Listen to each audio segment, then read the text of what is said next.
What if I told you there's a Wizard of Oz movie where Dorothy is played by Sean Connery, and it's made by one of the 70s greatest directors, period. And was made probably while under the influence of shroom crumbs found by Woodstock groundskeepers before being shipped back to Ireland during the Troubles. John Boorman's Zardoz. It's one of the trippiest cult films of all time, and arguably one of the greatest bad movies ever. More than Plan 9, more than Birdemic, more than The Room even. So naturally, as a prophet of my floating godhead's majesty, I forced two other YouTubers to watch this film with me, hoping they too would understand the film that has lived rent-free in my brain since college.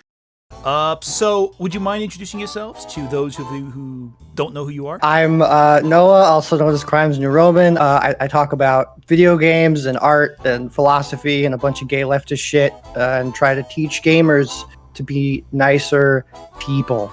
Also, I show my feet if you're into that. So that's me. Yay. Really trying to force your way onto WikiFeet, huh? I want it so bad, dude. You don't even know. I want it so bad. And I am Andrew Bluette, or Drew B if you prefer. I also talk about dem der video games. The big one is Final Fantasy. Big documentary, retrospective, review, art history type videos going into development history, artistic influence, discussing games as art. If you like really long stuff, because I have like 2 5-hour-long videos, go and check that out, I guess. We're talking today about one of the all-time greatest films of all time, one of the greatest movies made on the influence of multiple drugs possible, and Sean Connery's best role. Yeah, I said it. Also, the highest grossing Sean Connery film. It made $1 zardillion. It did make $1 zardillion at the box office. $1 Apparently, 1/5 of the budget just went to Sean Connery showing up in the movie. Like 1/5 of the budget was just Sean Connery's salary. I can look it up. I pulled up the Wikipedia page. Yeah, okay, yeah, that tracks. The budget was $1.57 million, evidently. Yeah. I think what surprised me most is I didn't realize that the director John Boorman also directed the pretty classic 70s movie Deliverance. Yo, yeah. I didn't know that this was the same fucking guy. I was like, bro, what can this guy not do? Like a good Exorcist sequel? Yeah, a good Exorcist movie, I was just gonna say. We don't talk about that, okay? Don't slander my goat. What do you both think of Zardoz before we dive into like actually analyzing and discussing this film? 9 out of 10, too much. Yeah.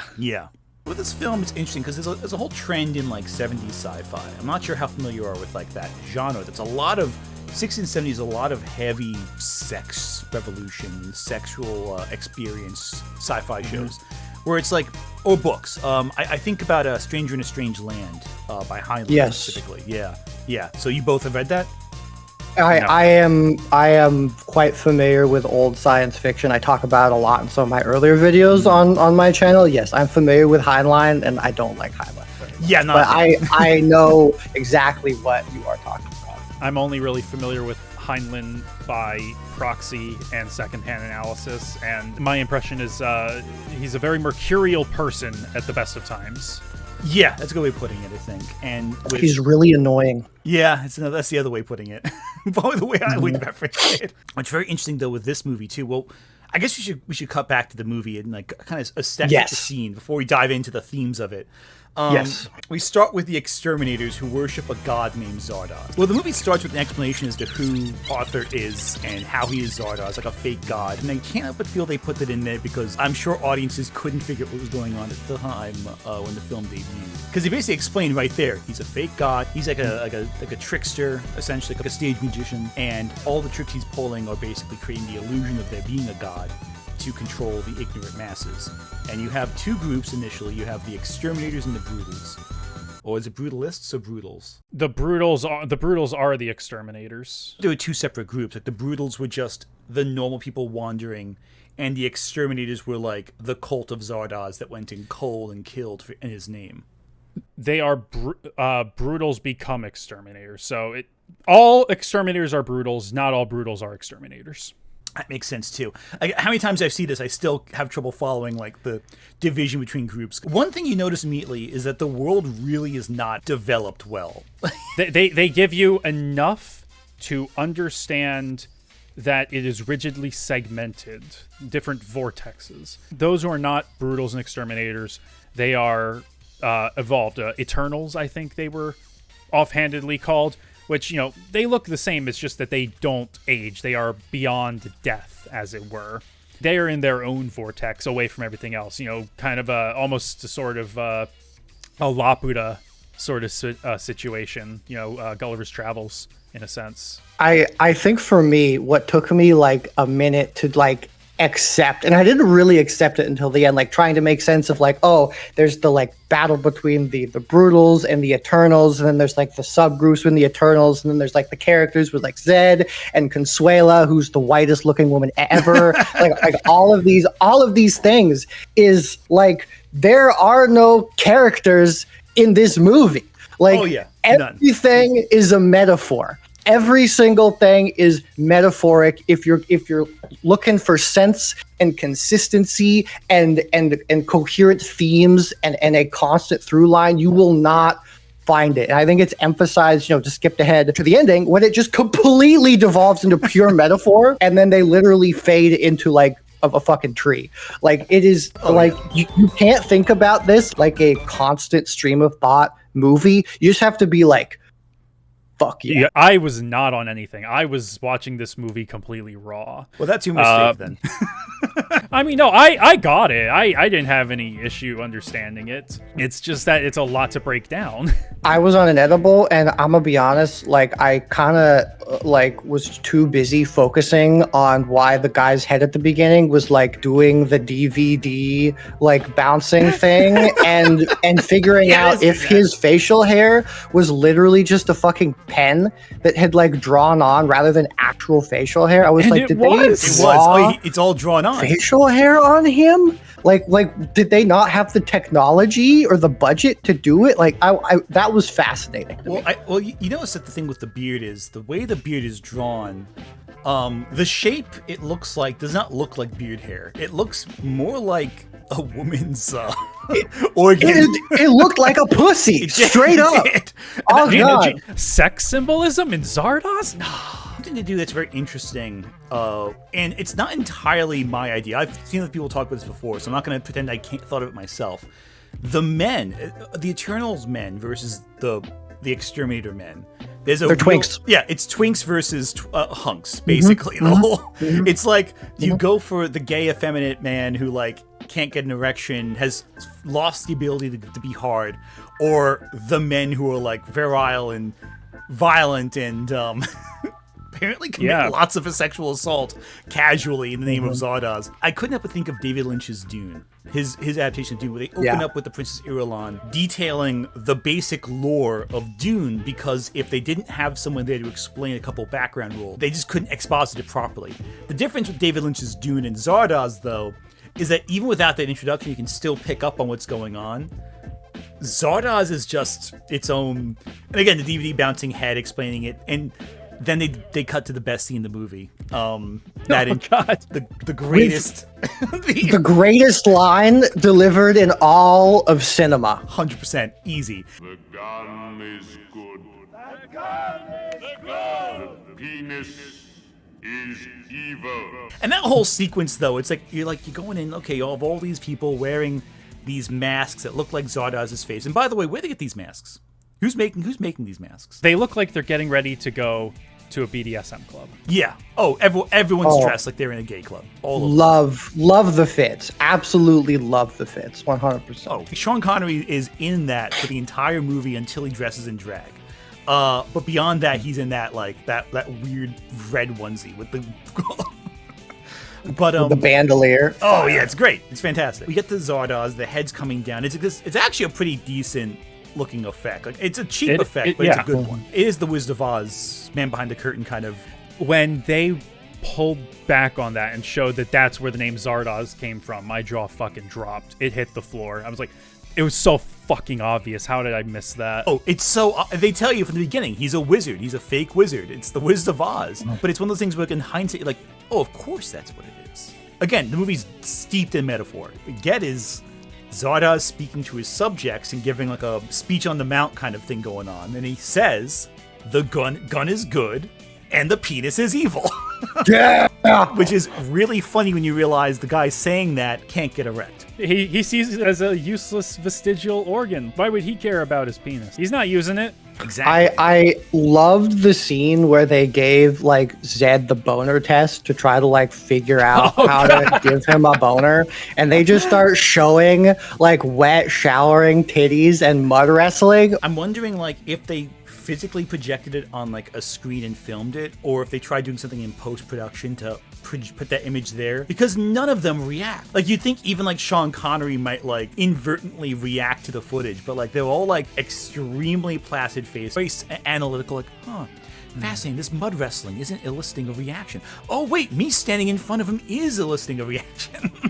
Thing is that obviously there was post for like the kind of brain pattern thing that they were overlaying on top of it. Notice how they cut it. Like you don't really see, if I remember correctly, you don't really see the images that they're projecting and their faces reacting to it at the same time. So easy to cut around that. There's a lot of visual tricks in this movie that I think are really cool. Like some of the mirror imagery in this is really... Oh god, the mirrors are beautiful. It's beautiful. I love those scenes. It's beautiful and disorienting. Well, we're getting a little ahead of ourselves, but there's a scene where the Eternals, they have Zed's, Sean Connery's character, strapped down on like a bed, and they are going into his mind to see his memories, and it's mostly murder, rape, etc. But there's also a bunch of naked bodies just floating around. And it's like, Yeah! Yeah. These are people who have died, and their bodies are being reconstituted by the Tabernacle, their AI god. It's so interesting as a world-building technique that we're going inside the memories of people, we're recreating people in this machine, but also surrounded by basically reborn test tube babies. And it's like, oh, well, you can't escape. You can't not die, because your body is now... Nothing you can do with your body can make you die. You are now eternally reborn again and again, and there's no escape from it. Like, even... Because you think normally, like, oh, with immortality, like Highlander, another Sean Connery film, you know, they're immortal, but if you chop their head off, they can be freed from the cycle or die, you know. But this is like, oh no, you can't escape even with death. You are undying, quite literally. Yeah, and as a result, their society has become stagnant. You skipped over the gun barf. Oh, right, the gun barf, right. Zardoz tells the subjects to go out and kill, and he vomits out all the guns onto them, like a torrent of guns, and it's like the greatest visual image of the whole movie. I want to know how they shot that. Like, Zardos has to have been a miniature, which means they would have had to get a whole bunch of miniature rifles and shell casings and stuff. How do you get that many to look good in miniature in slow motion? Because the film will capture the detail of it being painted plastic if it is. So like, did they get a whole bunch of prop guns that didn't have firing mechanisms or something? Did they get spent casings and throw it out of like a fiberglass giant head? My headcanon is that like they did it from the Headcanon. full-sized headcanon.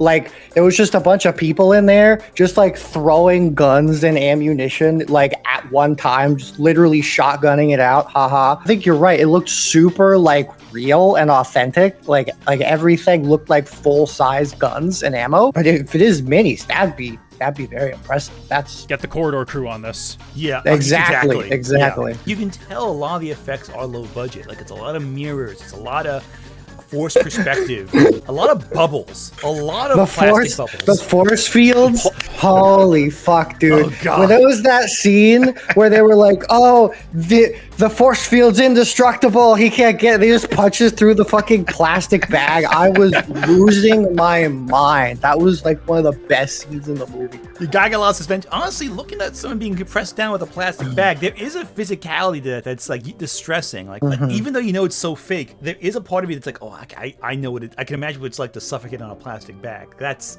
something sensory.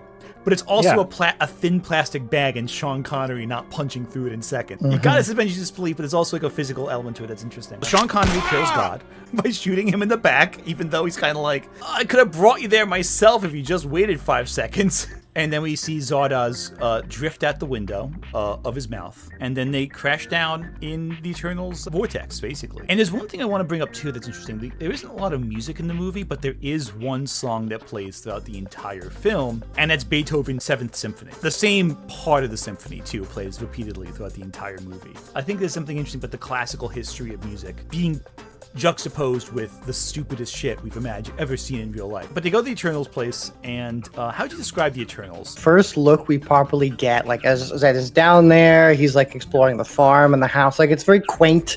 It's like very old-timey. I feel like this is something that you see in some science fiction that is very much in the loop of like utopias and like finding like the ideal version of the future. There's always this version of like stagnation, and I think like visually there is very much a sense that like they really haven't progressed in a lot of like meaningful ways because they use old houses, old tools. They have immortality per se. They have like Chat GPT basically like controlling everything, but they're using all of these like really old-timey tools, and I think it's further punctuated with your point of like older classical music. I feel like a lot of older songs are like brought in and placed in the soundscape to like further emphasize, like, even though some aspects of it are very advanced realistically, like culturally and almost ideologically, it's very like stuck in the past. Like there is a stagnation here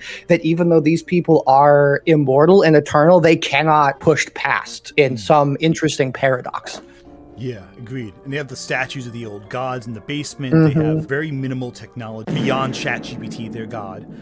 This is like a worst case scenario for us if ChatGPT servers become cheap and affordable and can put on their own. Cheap, affordable, and sentient. Yeah, very sentient. I think it's interesting too. I think back to H.G. Wells' The Time Machine with the Eternals, where you have the two societies. You have the society that's on the surface, who's like docile and peaceful, but also like completely incapable of defending itself. And the underground society, the Morlocks, I think they are, who are savage, violent, and can like tear things apart. And that book itself is a commentary on Britain's class structure at the time. Because at the time, Britain had the underground being developed and built. And Wells was commenting on how if we kept having the underground workers working the mines or working the subways or working all that versus the above ground people who can reap the benefits of that hard work below the ground, the top ground become docile and useless, whereas the underground become disconnected from culture and purely physical and violent. That was a belief at the time, and in some cases you still have people who believe that about far out. I think there's a little bit of a lot of classism in there, a lot of British classism mixed in there. But I feel like it's drawing from that same conversation where you have the 1% of the 1% who can become immortal and everyone else outside left to suffer in the ravages of their... We don't really know why the world's ending, but we know that something these guys did caused it. Like, we know something these rich assholes did with the tabernacle is fucking the rest of the world up. But we don't know exactly what it is, because they never explain it clearly. I thought that, like, that was definitely an intentional choice of not explaining why exactly the world is ending, because I feel like it is implicit that, like, these rich fucks are the ones who are responsible. It's not some, like, natural disaster. It's not like a star exploding way out in fucking space, even though... There was like a line in there about like, oh, space is a dead end or something there, which I thought was interesting. The thing is, too, is that what caused the end of the world in this movie really doesn't matter.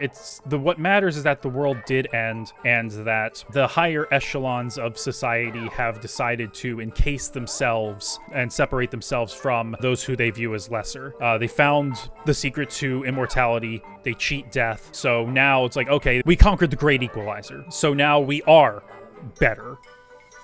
Massive air quotes. But in doing so, they effectively are no different from the brutals that they so malign, because now there's complacency. What do you do with your lives? You have to find meaning. Most of them just kind of do frivolous experiments. Again, it's the Laputa thing. Like, oh, we faff around with the sciences, not because we want to make actual discoveries, but because we want to feel superior, because we want to feel like we are doing something and not actually doing something.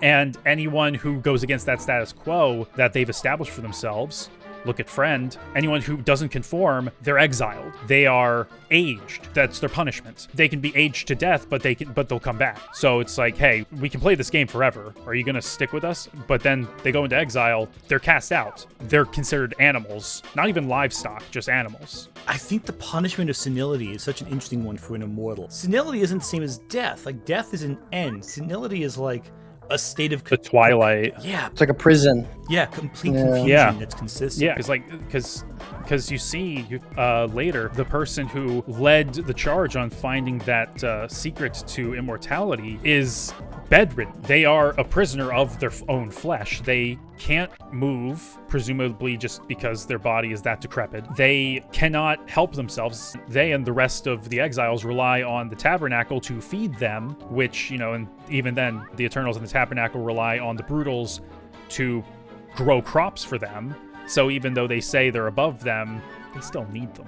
I feel there's a lot of themes of colonialism in there too, and as well as the class divide between the extremely wealthy and everyone else. And there's also an idea of religion in there too, because they create Zardoz as a fake god to control the masses, to get them to do things for them.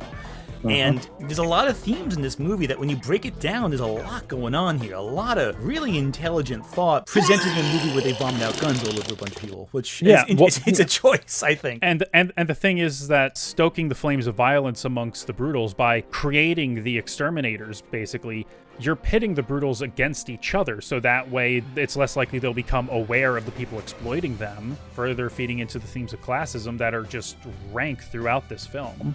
There's a group of exterminators that turn against Zardoz. It only happens when they've essentially dominated the lesser Brutals to farm, to till the land. Yeah, there's no one else to exploit or conquer, so it's like, all right, now we've already gone low, now we aim high. Exactly. And it's interesting, they create a machine that can no longer be controlled by their will, but at the same time, they're also subject to a system of decisions made maybe by people and maybe by the tabernacle that leads to their ultimate dissolution, their own destruction. They are all subject to the same whims, but even the machines they run to create and manage their society are subject to these own ulterior motives of self-deletion. It's fascinating, the relation between life and death, how they seek life and fight for life, eternal life, but also are setting in motion the movements to die.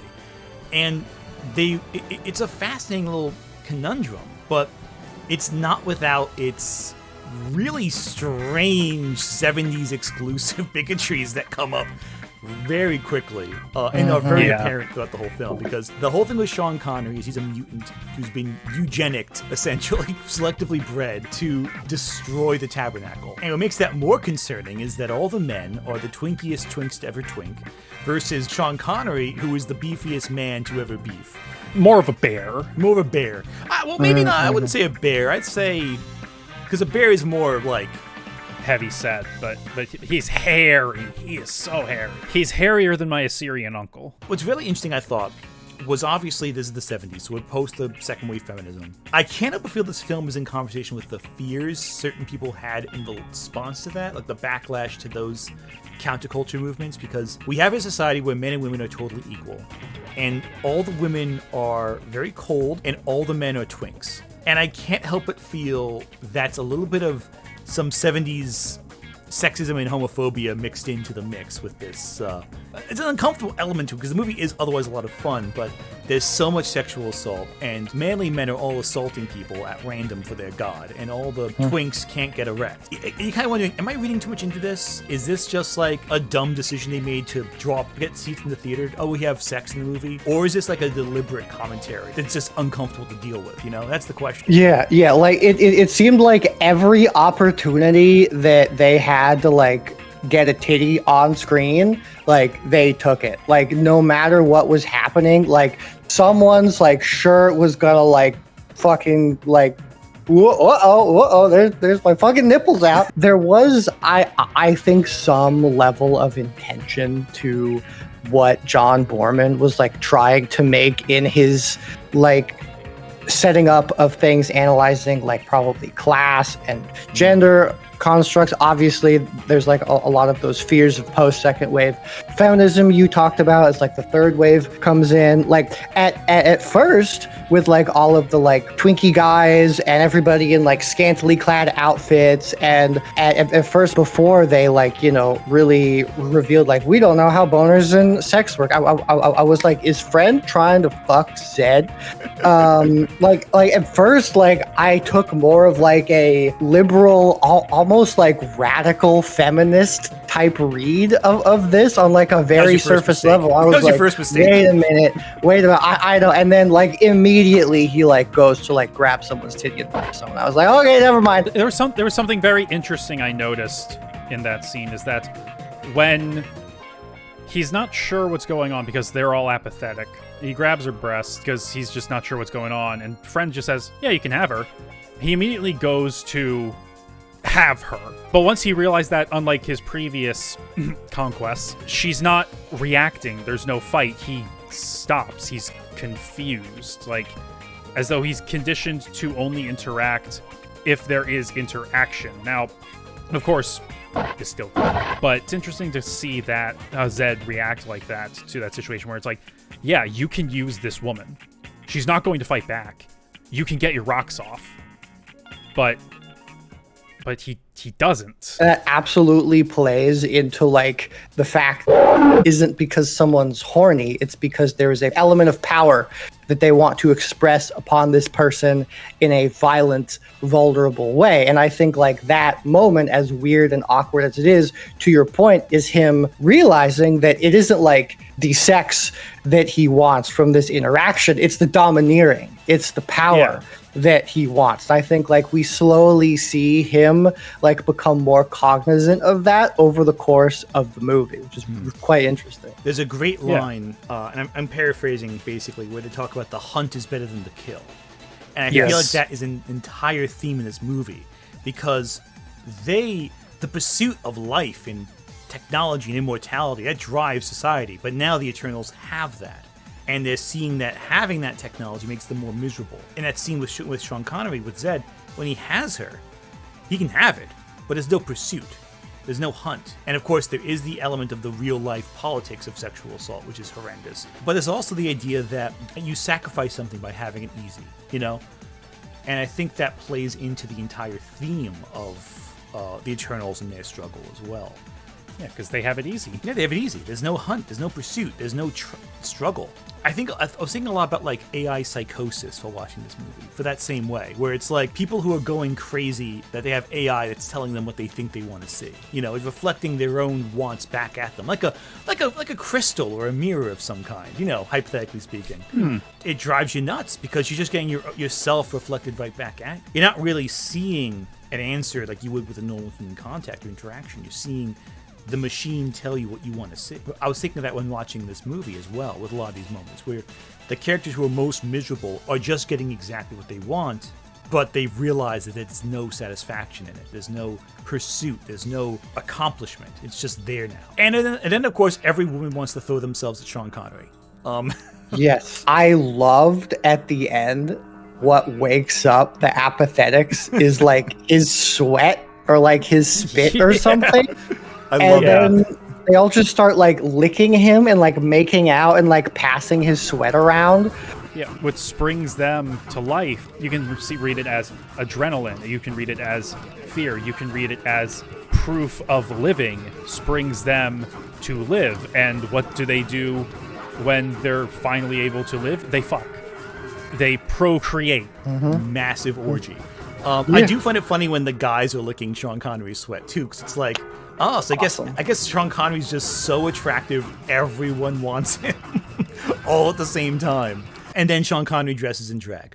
Amazing. Which I loved his trans arc. But I love how the apathetics, it's the renegades or whatever, and they're all like kind of helping conspire to have either the human experience of procreation, which is abandoned, or pushing us further to death. And it's a really interesting idea with violence and sex throughout the whole movie, where they integrate violent imagery with sexual imagery repeatedly. And I don't know if that's a 70s thing. I'm not sure if that's like John Borman's commentary on the human condition, that we only have the two drives of violence and procreation, and that without that we lose something as a society as seen with the Eternals. But I think it's really interesting how Zed embodies both of those, the violent urges of society and the sexual urges of society, and integrates them in a way that's really fucking uncomfortable, frankly, from a modern perspective.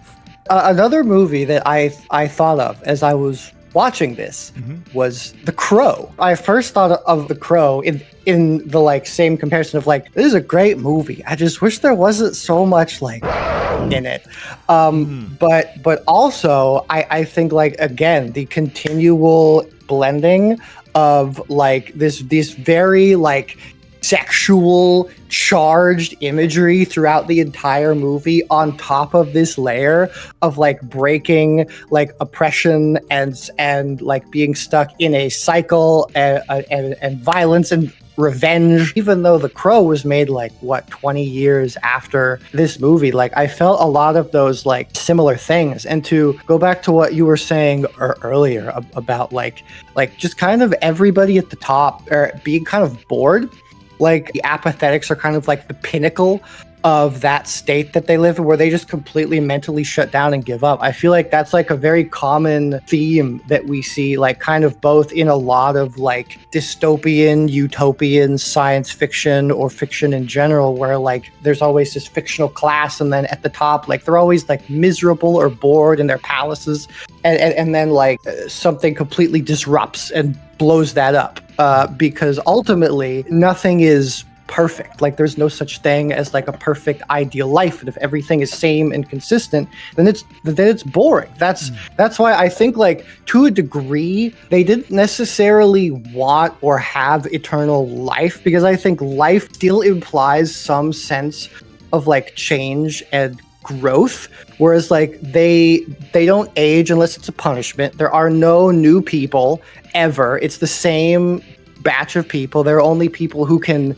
be exiled or like, you know, brought back in after like 5 to 50 years or whatever as like a punishment or something. Like it's purely stagnant, and like that isn't like life. There is no evolution changing. It is pure stagnation, and therefore it's like this really like, it's very like computer-esque, you know, hence Chat GPT doing it. Like there is this vision of stability which is inherently inhuman. Like we like to pretend like stability is like something natural, but it is very much not. Like we are built on some form of strife and conflict and growth, and all of these things have to be working in tandem, or else we'll just be eternally bored, you know? 100%. I agree. Yeah. All of that. Yeah, agreed.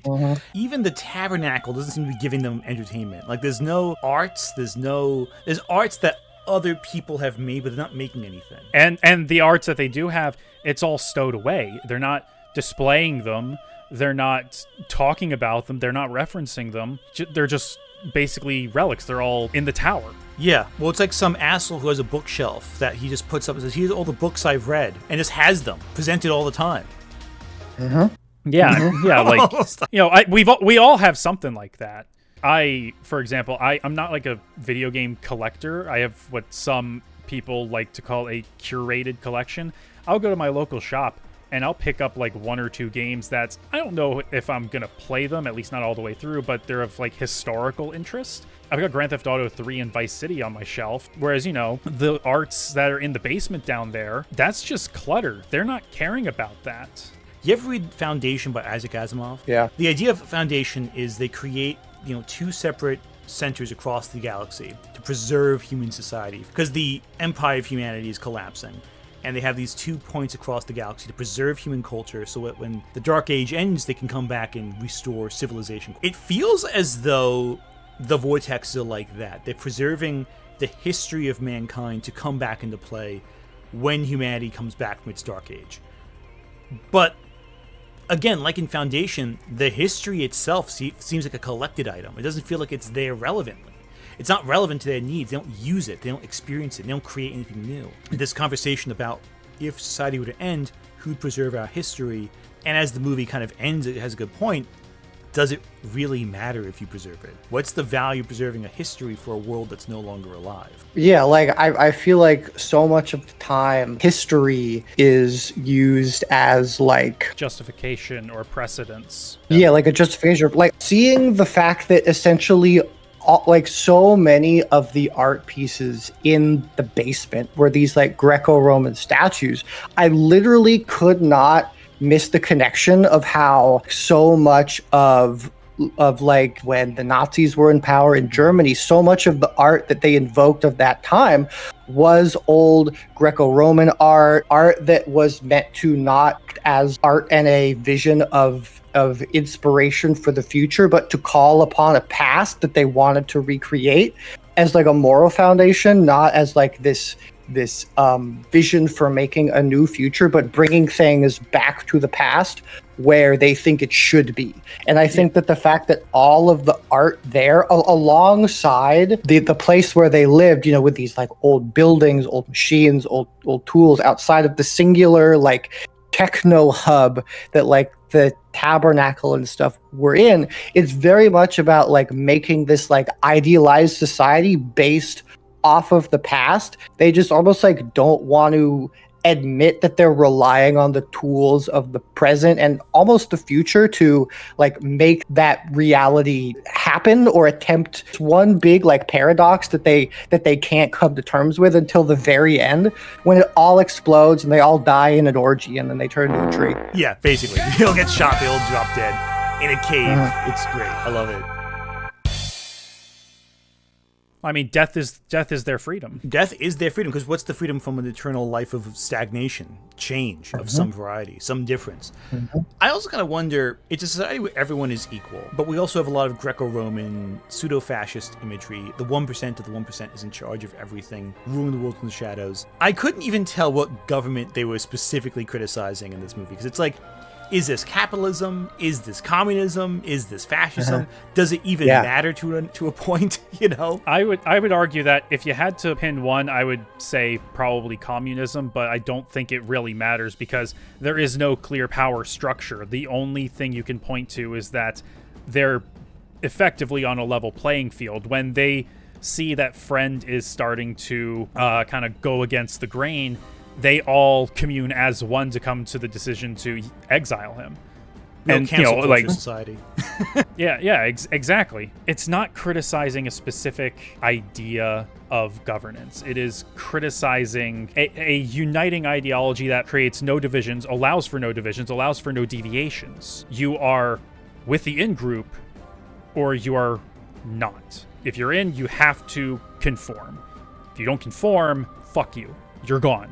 Yeah, it's very like authoritarian in that sense, because even though like they didn't directly acknowledge it in the movie, I think like very much how the movie is framed and the characters that we follow with May and Consuela and Friend, like particularly in how people interact around like May and Consuela and how like they're the ones who are more or less kind of always like at the forefront of everything that's happening. It seems like they know how to use the technology, like they make the call to test him. Like there is power differentials between the people in this civilization as much as they try to think otherwise. Like there is power differentials. There are people who take more sway, like even just at the conversation, which eventually at the table, which eventually led Friend to get like brain fucking zapped.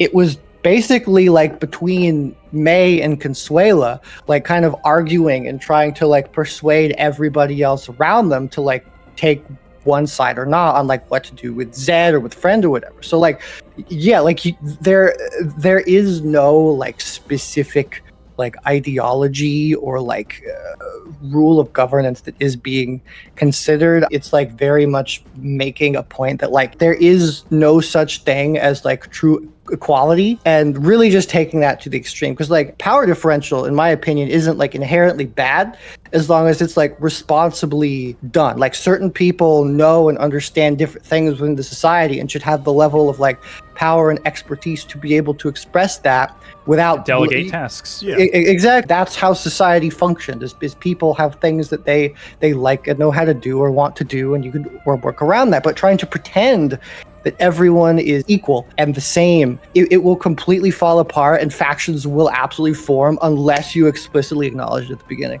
Yeah, exactly. And again, the thing that's so interesting is that though with this power dynamic, you see people who make decisions inspire change. And most people, they don't make decisions. They just kind of accept what's going on. Or they blend in with their their physical hive mind, their second stage of the meditation thing. Yeah, second stage of meditation. Yeah, where it's like they ascend to a different level of consciousness. Which, but even then, they're still like they're usually, when decisions have to be made, they're presented two decisions, and they have to choose between those. In which case, are they really choosing? And they're all choosing the same option. Like, that's the thing, too. They've made it so that the only one group of people gets a vote. Everyone else is like a couple outliers who don't decide. And it's like indecision is the only other option, because the alternative is being exiled or putting yourself on the point of exile. Speaking of the vote, one thing I found really interesting is when Zed and Friend were with the Apothex for the first time, and like there was a vote that was being taken place. And like Zed casts his vote, or not Zed, a Friend casts his vote, and then he says like 9-4, and then like 650 some again. Like, how many people are like actually here, like in this space? Like, is that all of the other vortexes? Is that just like this one that's casting a vote? Like, what's the actual population of this place? Because it seems like broadly what we can tell, and like the scenes with the most people seem to have no more than maybe like 25 people, right? And that's 650 people. That's so many people. I think that's just a production limitation. I wouldn't think too hard about that personally. My working theory is that the world's actually not destroyed, it's just Ireland. It's just Ireland, the rest of the world's fine. And they're like, what are these fucking guys doing over there? It's like, yeah, I mean, you guys are from Ireland lately? Like, they're acting really, really strange over there. And then the Eternals were saved by someone, let's say Mo. Basically. Well, it's funny, too, because it's like the only person in the whole movie who seems to be having fun is Arthur. He's the only one. I'm not so convinced that the whole erection thing is the case, because Arthur and Friend, they're way too close to not be doing. It's like I was waiting for someone to bring this up. Like, every interaction they have is like they're holding on to each other. They're like cracking personal jokes. Like they're gay. They're absolutely like they're gay. They fucking they are. Like it's like there's no way, because they're not like it's not like a Nightmare on Elm Street 2 situation where it's like, we accidentally made a gay classic. No, this is like they knew. You can't make a movie that much fucking without being aware of that. And I think it's interesting how you have these characters who are orchestrating the death of all society, who are clearly flamboyant homosexuals for each other. And it's like, again, like with the 70s counterculture movement, I keep thinking, like, I keep going back to that, going like, was this saying this was a good thing? Is this saying it's a bad thing? Were they on drugs and just that, well, fuck it, let's just do this because it sounds like a good idea? Like, yeah, what was it saying anything at all? Was it a happy coincidence? Yeah, it's hard to say. Like again, with just the complete deterioration into metaphor, like towards the end, like probably right after the big sequence at the end with the mares, and then Consuela's like I have become you and you have become me, and then they like get together or whatever. Like, it just deteriorates into pure metaphor. Yeah, and that's why I'm like, what is this movie saying? I don't know, but I'm fucking here for it. Oh yeah, and I do love how literally Zed was completely aware of what he was doing when he got into the vortex the whole time. We find out towards the last third, he came with a mission. He and a bunch of other exterminators are here to kill the Eternals and kill Zardoz at his source. Like, they know Zardoz is fake. They know the Eternals are the ones who created Zardoz. Once Zed landed, he he signaled to his buddies to circle the vortex. Like they have a militarized strike in play, and they're going for it. Like they know what they're doing. I love how Arthur's like, yeah, we made it so this was going to happen because we wanted you to kill us. But also, Zed implies that Arthur was kind of maybe guided by the Tabernacle to decide to do that. That it's like a self-perpetuating cycle, that the Tabernacle, despite fighting for life, set in motion a series of events that would lead to its own death. And it's interesting, that kind of idea that control is an illusion, that everything is being controlled by something different, and that control is guiding us towards our own demise. If we are stagnant, we will seek death in some form. Seek death and seek life. The gun is good, the penis is evil, apparently. Yeah, I mean, without death, what meaning is there to life? If life is able to just continue to go on indefinitely, then what meaning is there? What is it for? Like, yeah, you can do stuff. You can advance society. You can do well by your fellow man. You can start a religion. You can end world hunger. But what is the end of that? What is it really?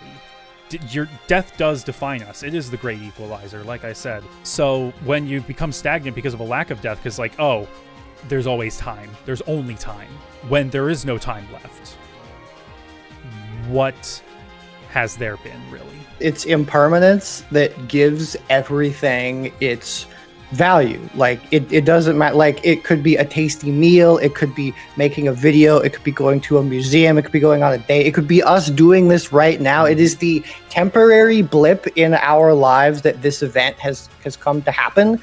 Why it feels inherently valuable, because if we had infinite time, then like I don't think any of us would give a shit about like any of what we're doing, because it's, to a degree, it is like time management, if you want to put it in big tech hyper production grind set mindscape. But I think that's like significantly less romantic and interesting than like being able to find value and beauty in the impermanence of like all things, and realizing like that is where joy comes from, is the fact that things are temporary.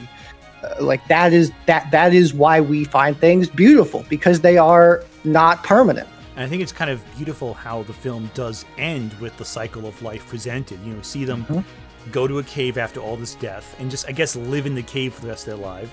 They have a kid goes away, and they're just holding hands and becoming skeletons and then rotting. And it's like there's nothing left except for like a little cave drawing in the corner. That's the only sign they were ever there.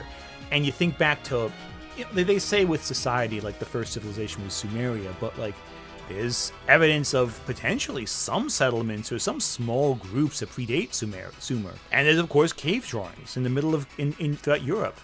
And you kind of go, well, this is the evidence that there was life ever. And we have this grand history that is lost to us, but we have traces of it still. Like, there's still some imprint in the earth. There's still some remainder that life exists at some point that we just don't know about. That we know existed, but we don't know what lives were like, you know? Really. We have evidence, we have archaeology, that's about it. And there is this sort of memorial for, like a requiem for society, but a showcase that life is good because it ends, you know? And I guess it's one of the most pro-death sci-fi fantasy films in the 70s then, because a lot of it is about surviving, a lot of it is about making a better tomorrow. But the whole plot of Zardoz is, no, it has to go. Everything must end, and that's presented as a good, which is so antithetical to a lot of thinking with fantasy and sci-fi in general, which is usually the restoration of a good king will bring the next day better. You know, we want to keep the globe turning to save the world or whatever. But this, it's like, no, let's end it all, and that's the good ending. That's the happy ending of the movie. Oh, relatively happy. None of it's not optimistic, but it's like that's the most optimistic way it can end. I would say it's pessimistic, but there's optimism in that pessimism, because now you see Zed and Consuela, they do grow old naturally. They do die, but they have ushered new life into the world. The cycle of undeath has been broken, and now the cycle of life can begin again. It's a haunting sadness. Again, assuming this isn't just Ireland and it's not just the extent of what's going on at that point in time. Also, I should mention right now, this movie was filmed in Ireland during the Troubles. Yeah. Oh, really? Yeah, this was filmed in the midst of the Troubles. Apparently, they were actually very scared the IRA might bomb the production at some point during the filming. You're dealing with the 70s, which in many cases was a period where there's a lot of fear, you know? We're just getting out of Vietnam. The IRA and the Troubles is going on in Ireland. Communism versus capitalism. Cold War. We have nuclear war looming as a thought constantly. I feel like the 70s, especially if you look at cinema, there's a real sense of the desolation of existence. Like a real sense that everything was falling apart. The famous Time magazine at the end of the 60s said God is dead because we have moved past the need for religion, as they would say. I think there was a real sense of pessimism that this movie was lifting from that era. It opens with Zed killing God. Yeah, he's just shooting him in the back, basically.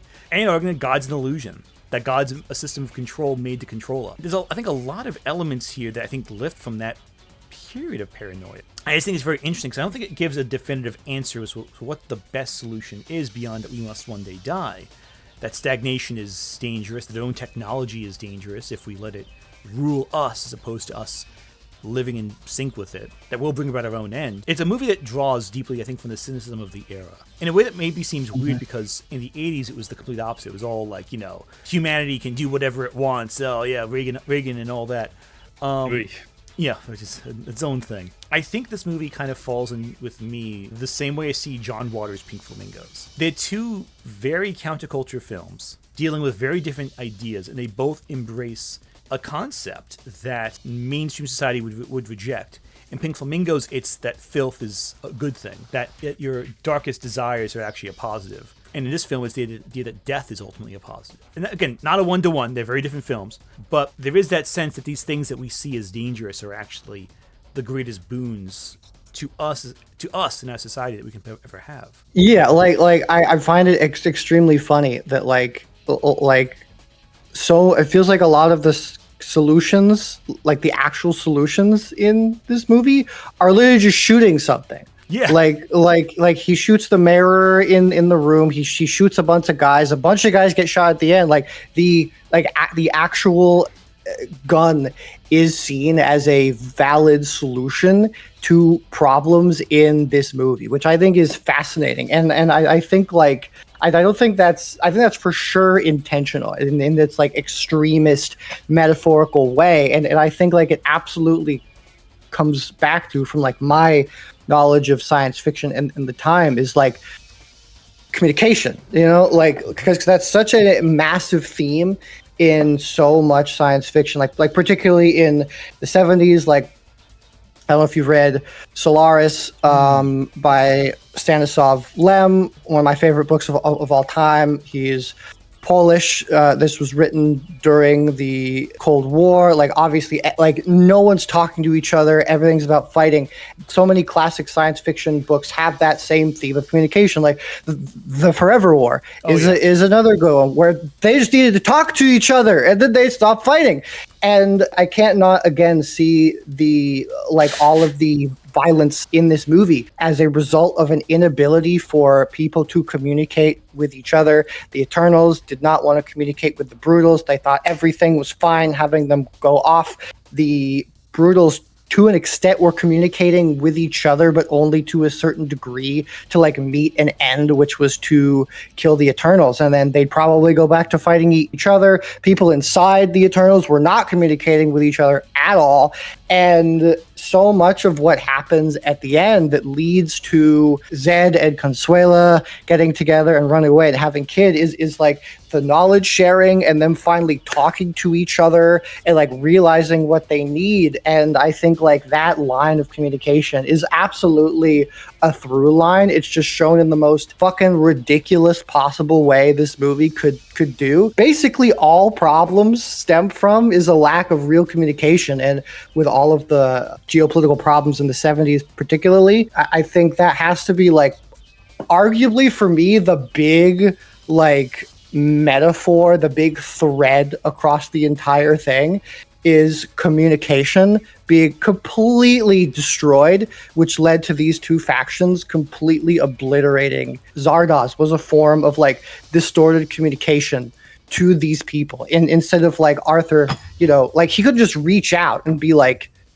kill us, you know, because they would presumably think that was like a trap or something. He couldn't like just let the Brutals into it by deactivating the force field. He had to pretend to be a fake god in order to get this entire fucking thing to happen, whether or not it was the Tabernacle's will to do it at all, because nobody knows how to talk to each other. I don't think he literally had the capacity to be so forward with the request to be like, hey bro, could you just fucking dome me? That's kind of my big takeaway here.